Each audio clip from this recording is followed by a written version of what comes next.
Celebrating 30 years of phenomenal trend forecasting, 5 times a week, Monday through Friday. Here's Gerald Celente with today's trends in the news. Hi, this is Gerald Celente. It's Wednesday, November 9th, 2016, and here are some of today's trends in the news. Well, you know why the markets moved. Because of the USSA presidential election. That's right. So over there last night in Asia, woof, things were down a lot. Over 5% down in Nikkei. Not so bad in Shanghai, but Hang Seng wasn't hanging very high. It went low. They were low in Europe, and then they leveled out. Overnight, when the market saw that Trump was going to win, Dow futures were down over 800 points. That's right. Gold was up over $50. Oil, down over 4%. That was overnight. And all of a sudden it changed. How come it changed? Because we went back to the markets before that. Here's something from Tuesday's Wall Street Journal. Bank shares climb on Fed rate hopes. Many investors say a win for Mrs. Clinton would maintain relative calm in the markets, leaving the Fed on track to raise rates at its next meeting. Okay. Dow surges 371 points in best day since March as U.S. elections loom. U.S. equities kicked off the week on a high note, closing sharply higher on Monday, after the FBI again cleared Democratic nominee Hillary Clinton over the use of a private server. Financial markets in the U.S. and around the world have been largely pricing in a victory for Clinton over Republican nominee Donald Trump. And we all know what happened. Trump, Clinton. So why did the markets go up? Again, after being down, Dow futures down over 800 points. The increased prospect of tax cuts and generally pro-growth set of policies from him, Donald Trump, aided and abetted by the Republican clean sweep of Congress, has seen some of this initial reaction begin to reverse, which we're talking about, said James Athey, fixed income fund manager at Aberdeen Asset Management. Trump shocked the world by beating Clinton in the race for the White House. So, this is important. Trump's victory may have wide implications on multiple fronts, including trade taxes and foreign policy, among others. Okay, so why the markets go up? Because according to everything I read, they should have went down and stayed down. Maybe because they stopped trading when the Dow plunged 800 points. Possibly there was some rigging going on over there with the behind-the-scenes Fed desk. The plunge protection team. Yes, because that was a plunge. Anyway, Trump's win also put into question the likelihood of a Federal Reserve rate hike. Remember, it was 75% that they were going to raise them when they meet in December. That number is now dropped to 50%. So why did gold go down after being up almost $50 and then boop, only juicing up $1? I would suggest you think for yourself. And crude, as I said, crude was down over 4%. The Energy Information Administration later on said U.S. crude stockpiles rose 2.5 million, but they went up anyway. And you know why?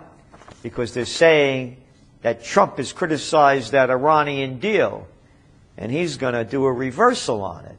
And you know, with Iran out there pumping out oil, yeah, it's putting more supply into the chain. If they're not out there anymore, if Trump reverses the deal, sanctions go back on Iran. This thing is going to get very dicey. And I was talking yesterday about what's going on and the day before in Turkey. And how Erdogan has really just started a coup. He's taken over, forget the military coup. Arresting people at unprecedented levels, throwing them in jail, and it's showing in the economy. I'm mentioning this because Turkey is a major player here. They've invaded Iraq. They've invaded Syria. And their country is in disarray. No, it was the Ottoman Empire, it tells you. All right. Turkey's lira fell to a record low yesterday, taking its decline in the past year to almost 10%, with poor data weighing on economic prospects and the political crackdown spurring capital flight. Very big. Keep your eyes and ears open to that issue. And we're talking about oil and how really bad it is in terms of oversupply and the big cutbacks, and still we're seeing increases in stockpiles. A story here in today's Wall Street Journal: office pileup gets even worse in Houston. Houston's once thriving office market is quickly losing energy. Oh yeah, they use that little word energy, right? Amid a steady drumbeat of layoffs, mergers, and bankruptcies in the oil and gas sector. Houston's landlords are being hammered by vacancies and sagging rents that are plunging the office market into its worst state since the oil bust of the 1980s. Worth paying attention. And moving on to some international news. Hey folks, we don't have any boots on the ground? No. And our troops over there in Iraq, they're just non-combatant advisors. U.S. Apache helicopters involved in attacking Mosul. That's right. With the Pentagon officials saying they are being used, quote, with significant effect. You little clowns, you're always throwing out that BS line. You're only murdering people, spending our money to do it, and making bad situations much worse. But you do it with an attitude and your military drag that you love to wear. You little spokes-nothings, spokespeople, spokes-lowlife, little gerbil boys, a bunch of you, disgusting human beings. Anyway, over there in Hungary, lawmakers reject bid to block migrants. So I'm reading this. I said, wow, how could that happen? Well, the reason they did it was because one of the parties voted against it because of a rule that allows foreigners who invest over 300,000 euros in Hungarian bonds to acquire residency. So the Jobbik party was against that. And that's why they overturned that. But I think you're going to see something pass there. So, of course, the big news is the presidential elections. And that's why it's Wednesday, and it's trend alert. Trend alert.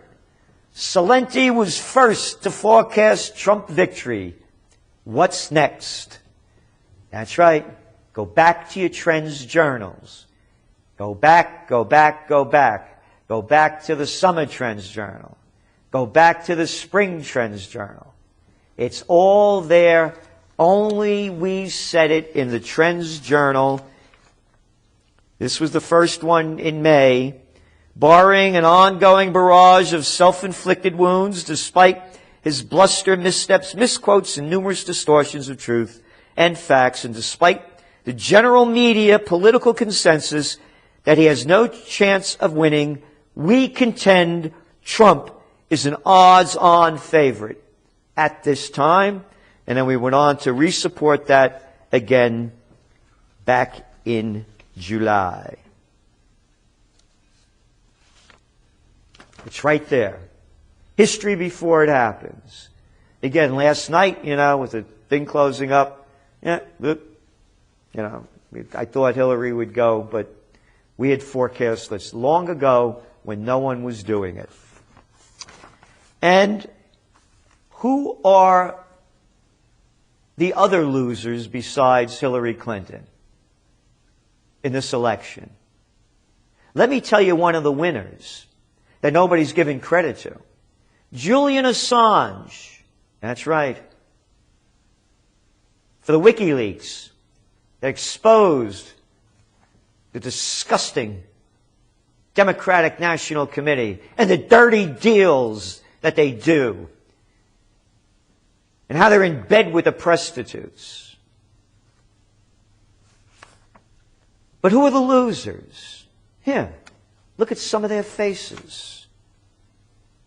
How about those Silicon Valley con men, huh? Hey, how about those rappers? They gave us enough rap, man. Hey, what happened? Couldn't pull it off. Hey, what about Michael Moore? Yeah, how about that, huh? How about Mark Cuban? George Soros? How about Barack Obama? Yeah, remember when I read this yesterday from the Celente paper?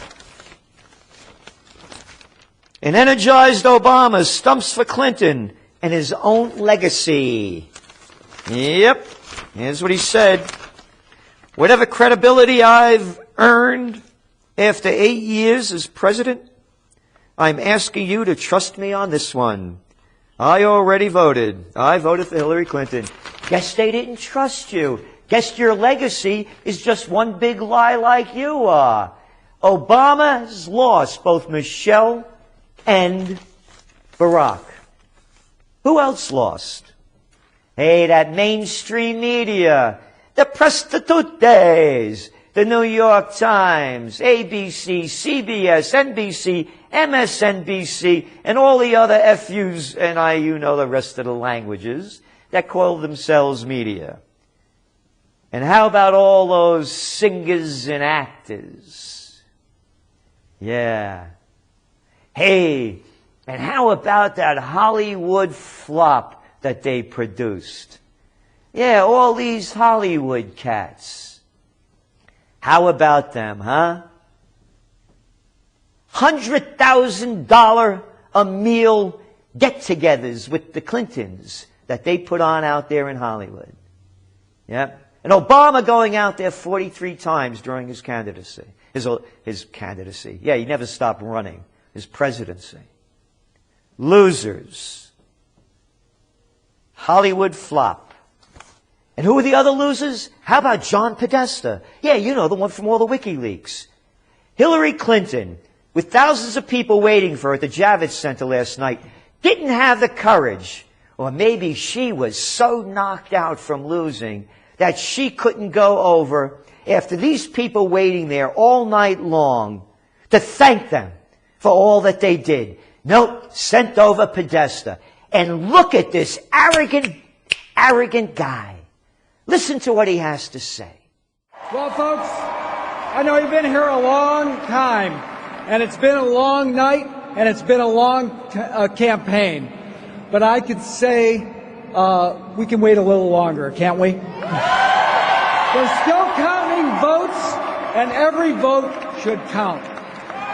Several states are too close to call, so we're not going to have anything more to say tonight. So listen to me. Everybody should head home. You should get some sleep. We'll have more to say tomorrow. Yeah, so listen to me. Listen. Yeah, that's how they talk down to you. This little rat, this little weasel.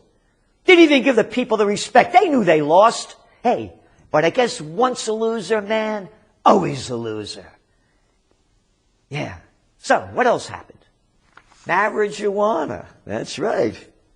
Voters in Maine and Massachusetts approved ballot measures legalizing marijuana across the board Tuesday following victories in California and Nevada. And over there in North Dakota and Florida, medical marijuana. Yep. So it's going to be a whole new world out there. This is just the beginning. Huge investments in marijuana. It's only the start. For medical and for what these cats following me are going to be singing about. This is Gerald Celente, and that's some of today's trends in the news.